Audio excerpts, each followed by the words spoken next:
সিফাত বলা হয়। হরফের উচ্চারণের সময় যে অঙ্গভঙ্গি হয় এটা কি বলে? সিফাত বলে।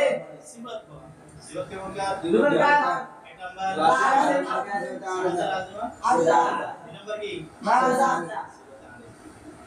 সিফাতে লাজিমা লাজিমা কাকে বলে? এমন সিফাত দিলে সিফাত নির্দিষ্ট কি আছে? সিফাত আছে।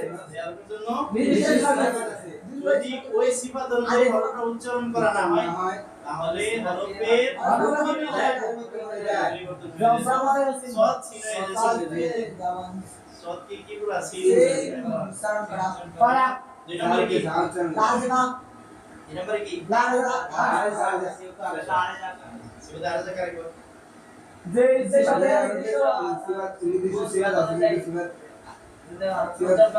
এই হরফকে তার নির্দিষ্ট সিফাত অনুযায়ী উচ্চারণ না করলে হরফের পরিবর্তন হয়ে যায় না, তো সুন্দর কি হয়ে যায়?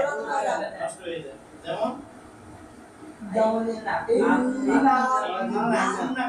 কিন্তু গুণা না করলে সিফাত অনুযায়ী হইল না, এজন্য সৌন্দর্য নষ্ট হইলে হরফ পরিবর্তন হয়ে যায় না। এবার আসো সিফাতে লাজিমাকে প্রকার হচ্ছে 10 প্রকার। দুই প্রকার। সিফাতে লাজিমাকে দুই প্রকার। দুই প্রকার। মুসাদা। সিফাতে লাজিমাকে মুতাদাদ্দা কারে কয়? দেন বিচার জালাম সিফাত আছে। তার বিপরীত সিফাত আছে। দুই নম্বর কি? তারপরে সিফাত নাই। সিফাতে লাজিমা গায়রে মুতাদাদ্দা। যার বিপরীত সিফাতে লাজিমা মুতাদাদ্দা কয়টি? 10টি। কয়টি? 10টি। এক নাম্বার আমসু। 5 জোড়ায় 10টা। কয় জোড়ায়? 5 জোড়ায় 10টা। এক নাম্বার কি? আমসু নাহরু। সিদ্ধাতুন সিদ্ধাতুন হাওয়া। তিন নাম্বার তাওয়াসি। ইস্তেনাউন ইস্তেনাউন। ইতবাকুন ইতবাকুন। পাঁচ নাম্বার কি? ইসলাকুন। ইতলাকুন ইসলাকুন। ইসলাকুন ইসলাকুন। আমসের হরফ 10টি। আমসের হরফ 10টি। আমসের হরফ কয়টি? 10টি।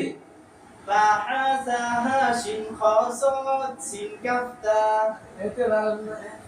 ফা হা সা হা ফা হা সা হা সা শিন খ সাদ সিন খ সাদ সিন কাফ তা সিন কাফ তা আহাসাবু শাখসুন সাকাত বাহাসাবু শাখসুন সাকাত।